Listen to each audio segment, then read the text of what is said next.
Channel of Vadodara.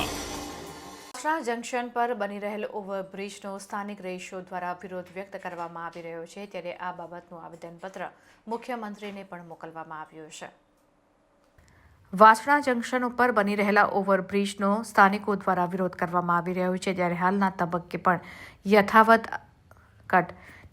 તબક્કે પણ આ વિરોધ યથાવત રહેતા સ્થાનિક રહીશોના જણાવ્યા મુજબ જો બ્રિજ બનશે તો વોટર લોગિંગ સહિતની સમસ્યાઓ ઊભી થશે।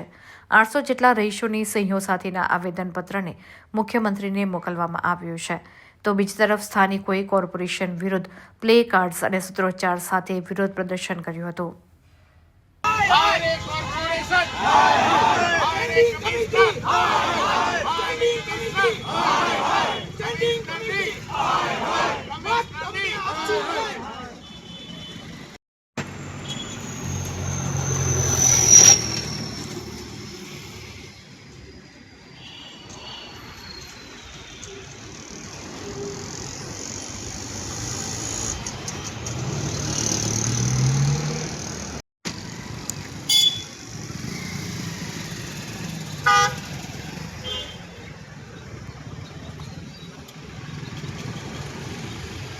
વાસણા ઉપર રહું છું। પરિસ્થિતિ એવું છે કે અમે આ બ્રિજનો વિરોધ માર્ચ 2024થી કરી રહ્યા છે અને હમણાં હાલના દિવસોમાં જ્યારે આ બ્રિજનો ઇજારો આપવામાં આવ્યો ત્યારે અમારી પાસે ત્યારે પણ વિરોધ કર્યો હતો। હવે અત્યારે અમે એ વખતે અમારા ધારાસભ્ય, municipal commissioner, mayor Shri, standing committee chairman, પછી આ સિટી એન્જિનિયર, ઇવન અમે હમણાં સોમવારે મુખ્યમંત્રીને 800 પરિવારના પત્રો સાથે રજૂઆત કરી છે। 800 પરિવાર જે આ બ્રિજથી ઇફેક્ટ થાય છે અને ગૃહમંત્રી હર્ષ સંઘવી સાહેબને પણ અમે જે અમારું આવેદન છે એ આપેલું છે અને જ્યારે અમારી પાસે આ CSIR રિપોર્ટ બી અમે મુખ્યમંત્રીને આપ્યો છે। CSIR જે રિપોર્ટની ડિઝાઇન છે એની પર અમને પ્રશ્નાર્થ છે, કારણ કે CSIR એવું કહી રહ્યું છે કે તમારે બ્રિજની પહોળાઈ જે 14 મીટરની બનાવી, 6 મીટરના સર્વિસ રોડ બનાવવા અને 1.25 મીટરનું તમારે ફૂટપાથ બનાવવું, અરે 1.8થી લઈને 2.5 મીટરનું ફૂટપાથ બનાવવું। જે અમને જે ડિઝાઇન મળી રહી છે 11.4 જે બ્રિજની પહોળાઈ છે, 5 મીટરનો સર્વિસ રોડ છે અને 1.2 મીટરનું રાઇટ ઓફ ધ વે જેને ફૂટપાથ કહેવામાં આવે, જેનું સંપૂર્ણપણે ઉલ્લંઘન થઈ રહ્યું છે। અને જ્યારે અમે એન્જિનિયર સાહેબને મળ્યા ત્યારે એમણે ચોખ્ખું સ્પષ્ટ કીધું કે નીચે પાર્કિંગ નહીં મળે, તદુપરાંત તમને વોટર લોગિંગ થશે। તો ભાઈ શાના માટે બનાવવામાં આવે છે? કારણ કે એનું કારણ એ છે કે એ લોકો બ્રિજ કેમ પહોળાઈ નથી બનાવ્યા, કારણ કે રોડની સાઇઝ છે નહીં।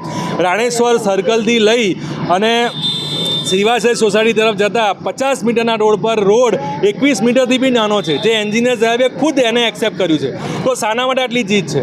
અને જે રિપોર્ટ તમારા તરફેણમાં આવે જેવું કહેવું છે, CSIR રિપોર્ટ જે 2019-20નો જે સર્વે થયો છે એમાં જે પેસેન્જર કાર યુનિટ છે 5185 બતાવે છે। હવે અમારું કહેવું છે એ વખતે વૈકલ્પિક રોડની સુવિધાઓ હતી નહીં, જે નીલાંબર સર્કલવાળો જે રોડ હતો એની સુવિધા હતી નહીં, તો હવે અત્યારે ટ્રાફિક ઓછો જ છે, જે અને એ બી 5185 પીક અવર્સમાં આવતો હતો। એ 10,000 PCU વધે તો જ તમારે અહીંયા બ્રિજ બાંધવાની જરૂર પડે। એની અંદર એ જ સર્વેમાં જે ટ્રાફિક સર્વે કરવામાં આવ્યો છે એમાં 2 વ્હીલરોની સંખ્યા 68% બતાવવામાં આવી છે। 68% તો ખાલી 2 વ્હીલરનો ટ્રાફિક છે, એના સિવાય 20થી 25% 4 વ્હીલરનો ટ્રાફિક છે। હેવી કોઈ પ્રકારના બસ કે કોમર્શિયલ વ્હીકલ કે ટ્રક કે ડમ્પર એનો 0.1% ઓર 1.9%ની જ આવાજાહી બતાવી રહ્યા છે। તો મને એ નથી સમજણ પડતી કે 2 વ્હીલર માટે ટ્રાફિક થઈ રહ્યો છે એના કારણે આ બ્રિજ બનાવી રહ્યા છે કે 2 વ્હીલરના અટકાવવા માટે આ બ્રિજ બનાવી રહ્યા છે। સેકન્ડ કે આ બ્રિજની વિડ્થ જો તમારે આટલી જ લેવી હતી તો 11.5 અત્યારે તમે જોઈ રહ્યા છો કે આ 12 મીટરની આશરેનો રોડ છે। હવે આ 12 મીટરમાં આટલો ટ્રાફિક થાય છે તો ઉપર 11 મીટરમાં કેટલો ટ્રાફિક થશે? તો એ પણ એક રજૂઆતનો વિષય છે। સેકન્ડ કે અહીંયા વોકવે મળતો નથી અને આમ આખો રોડ પણ જે અત્યારે જગ્યાએ ખાડામાં ઊભા છીએ અમે લોકો, એ આખો રોડ મળીને પણ 24 મીટરનો રોડ નથી થતો, ઘણી જગ્યાએ 21 મીટરનો પણ થાય છે। તો આ સર્વે પ્રોપર થયો નથી અને આ બ્રિજની જે વિડ્થ આપવામાં આવી છે એ એઝ પર રિપોર્ટ નથી। તો અમારી માંગ એવી છે કે જો તમારે બ્રિજના ડેવલપમેન્ટના કામ કરવા હોય તો એજન્સીના નિયમ મુજબ કરો. તમે આ જે કરી રહ્યા છો એ કયા બેઝ પર કરી રહ્યા છો એની તો કોઈ સમજણ આમ જનતાને છે જ નહીં. અને આ પરિસ્થિતિ જો આવી રહી તો આ જ વડોદરાના વાસીઓને ખબર છે કે હરિનગર રોડ ઉપર અત્યારે શું પ્રોબ્લેમ થઈ રહ્યા છે બ્રિજની આજુબાજુમાંથી જવામાં ને આવવામાં. એનાથી પણ વધારે પરિસ્થિતિ અહીંયા વણસી શકે છે, કારણ કે હરિનગરવાળા રોડ ઉપર કોઈ સ્કૂલ નથી, હોસ્પિટલ નથી મોટા. અહીંયા એમ્બ્યુલન્સ 108 આવતી જતી હોય છે.